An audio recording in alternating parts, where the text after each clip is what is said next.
कुछ अनसुनी कुछ अनकही कहानियाँ। हर कहानी कुछ कहती है। आइए सुनते हैं आज की कहानी क्या कहती है। आज की कहानी है करुणा का प्रतिदान। एक राजा के 7 लड़के थे। एक स्त्री से 6 थे और 7वां दूसरी स्त्री से था। 6 खूब मिलजुल कर रहते थे, पर 7वें से ईर्ष्या करते थे। राजा भी उसे अच्छा नहीं मानता था। 7 के 7 एक दिन उठे और घूमने को चल दिए। चलते चलते एक वन के बीच किसी तप्पड़ में पहुंचे। जगह सुंदर थी, कोसों तक चौरस धरती ही नजर आती थी। हरे भरे पेड़ों और फूलों की लताओं से वो मन मोह लेती थी। राजकुमारों ने उसे देखा और खूब सराहा। इतनी सुंदर जगह उन्होंने पहले कभी नहीं देखी थी। बहुत देर तक वे उसी पर बातें करते रहे।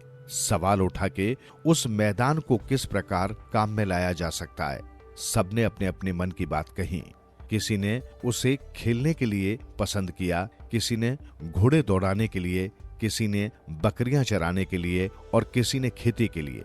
जब 7वें से पूछा गया तो उसने कहा, अगर पिताजी आज्ञा दें तो यहाँ पर मैं अपने नाम का नगर बसा देता। बड़ा आया नगर बसाने वाला। 6 भाइयों ने दांत पीसे। वे ईर्ष्या से जल उठे। उन्होंने मिलकर उसे पकड़ा और एक पेड़ से उसे रस्सी से कसकर बांध दिया। अपने आप खुशी खुशी घर लौट आए। सौतेली माँ ने पूछा, तुम्हारा छोटा भाई कहाँ है? उन्होंने कहा, अपने नाम के नगर में अखंड राज कर रहा है। बेचारा राजकुमार रस्सियों से जकड़ा हुआ उजड़ा जंगल में भूख प्यास से तड़पता रहा। अचानक उसे एक पुरानी बात याद आई। एक बार उसके पिता की राजधानी में चूहों ने बड़ा ऊधम मचाया। राजा ने खोज खोज कर चूहों को मारने की आज्ञा दी। तब क्या था, जहां तहां चूहे मार दिए गए। राजकुमार ने तब एक चूहे को बचाया था।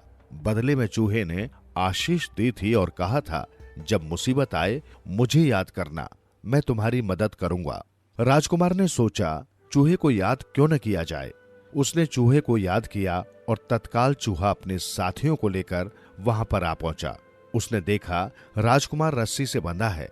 वे सब रस्सी काटने पर लग गए और कुछ ही क्षणों में राजकुमार मुक्त हो गया। राजकुमार अब रास्ते लगा। घर लौटना वो चाहता न था। उस घर में जाकर क्या करूंगा, उसने सोचा। अब वो ऐसे ही चला जा रहा था। चलते चलते रास्ते में रात पड़ गई। एक पीपल के पेड़ के नीचे वो सो गया। तभी महादेव पार्वती उधर से गुजरे। पार्वती जी ने उसे देखा और दया से भर आई। वे महादेव जी से बोली, तुमने इसे कितना भाग्यहीन बनाया। महादेव जी पहले कुछ चिढ़े, फिर बोले, तुम व्यर्थ के झगड़े में पड़ती हैं पार्वती। मृत्युलोक में सब अपने कर्मों का फल भुगत रहे हैं। पार्वती जी कब मानने वाली थी? जगत माता जो ठहरी। महादेव जी उन्हें अच्छी तरह जानते थे। बोले, अच्छा, रात को इस पेड़ पर एक चिड़िया आएगी। अगर ये उसे मार दे तो उसके पेट में से एक अंगूठी निकलेगी। वो अंगूठी इसकी जो भी कामना हो पूरी कर सकती है। राजकुमार ने सुना और उसके चेहरे पर आशा की एक रेखा खिंचाई। रात को जैसा कि उसने सुना था, पक्षी आया। राजकुमार ने उसे मार डाला और पेट फाड़कर अंगूठी निकाल ली। उसने अंगूठी हाथ में ली और उसे लेकर फिर उसी मैदान की ओर चल दिया। उसने अंगूठी निकाली और मैदान के बीच रखकर अपनी इच्छा प्रकट की। 4 वीर प्रकट हुए और देखते ही देखते वहां एक शानदार नगर तैयार हो गया। राजभवन, रानीवास, हाट बाट, किसी की कमी न रह गई। राजकुमार मौज से रहने लगा। 6 भाई उसकी ताक में थे ही। उन्होंने अपने गुप्तचर भेज रखे थे। मालूम हुआ कि वहां पर एक सुंदर नगर बस गया है। बस क्या था, 6 भाई मिट्टी पानी हो गए। आखिर उन्होंने एक दूती बुलाई जो स्वर्ग को पाताल कर देती थी और पाताल के गारों को स्वर्ग के तारे।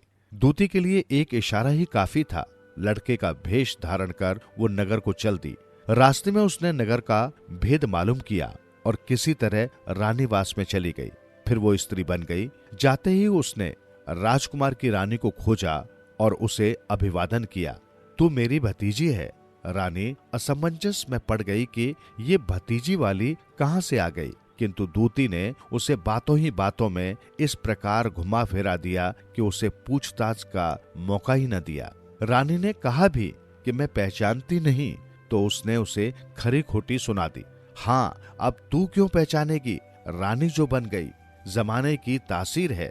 रानी सकुचाई होगी ये भी कोई उसने सोचा, और न पहचान सकने की क्षमा मांगते हुए उसने उसका यथेष्ट सत्कार किया।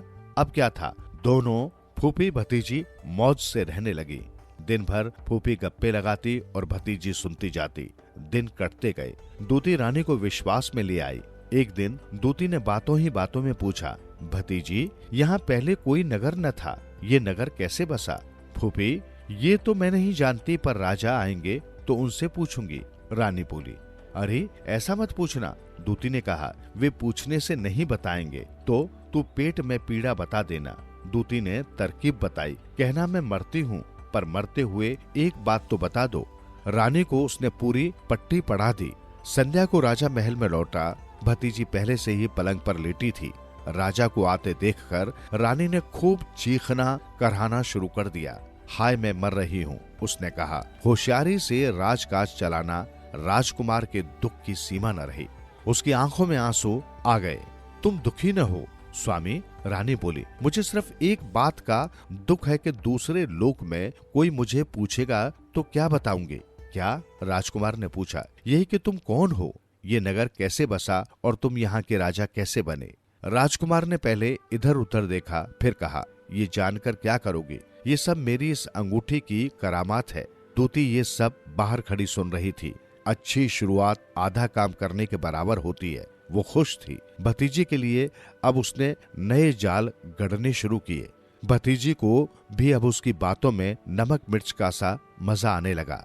मरना उसने क्या था, दूती की बातों में वो दिनों दिन और जिंदा दिल होती जा रही थी। अंगूठी की बात भी उसने दूती से कह दी। दूती ने सारी बातें ऐसे सुनी जैसे उसने पहले सुना ही न हो।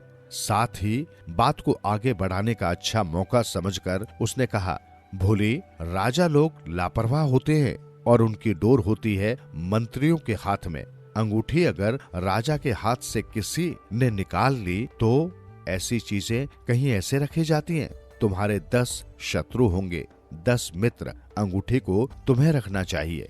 दिन गया, विश्राम की घड़ियां लौटी। राजकुमार अपने शयन कक्ष में आया। रानी ने सीखी सिखाई बातें कही।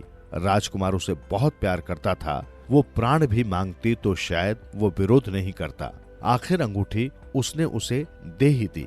रानी के पास अंगूठी आई। फिर वही हुआ जो बहुत समय से होने को था। दूती ने रानी की नजर बचाकर रात में अंगूठी निकाल ली और अपनी उड़न खटोली पर बैठकर चल दी। उधर अंगूठी के साथ ही राजकुमार का राजपाट भी चल दिया। फिर जैसे पहले थे रह गए वैसे ही। न नगर रहा, न वो ऐश्वर्य, अब वो माया ही न थी। राजकुमार ने अपने को उसी तरह पेड़ पर कसा बंधा पाया। न जाने कैसे सुबुद्धि आई। उसने फिर चूहों को याद किया। चूहे अपने साथियों सहित आप उपस्थित हुए। राजकुमार ने सारी बात सुनाई और एक चूहा एक बार फिर चल दिया। चलते चलते वो 6 भाइयों के राज में पहुंचा। इधर उधर खोज करने पर आखिर उसने बड़े राजकुमार के पास अंगूठी देख ली। दिन में तो वो अंगूठी को पहन लेता था, पर रात को सोते वक्त दांतों के बीच दबा लेता था। वहां से अंगूठी निकालना सरल काम न था। आखिर चूहा राजकुमार के बिस्तर पर पहुंचा और पास जाकर उसने उसकी नाक में अपनी पूंछ डाली। बड़ा राजकुमार चौंका, उसे खांसी हो आई। अंगूठी तत्काल मुंह से नीचे गिर पड़ी। चूहे ने अंगूठी उठाई और चल पड़ा। चूहा अपने राजकुमार के पास आया। अंगूठी फिर उसी मैदान में रखी गई। फिर वहां वैसा ही नगर बस गया। वही पुराना ऐश्वर्य लौट आया। पहले की सी जिंदगी मुस्कुराई। राजकुमार ने एक बार फिर कृतज्ञता प्रकट की और चूहे को अपना मंत्री नियुक्त कर दिया। सुनते रहो दिल से यूं ही कहानियां। कहानियां आपकी, हमारी और सबकी, जो दिलों को छू लेती है। सुनते रहें कहानियां।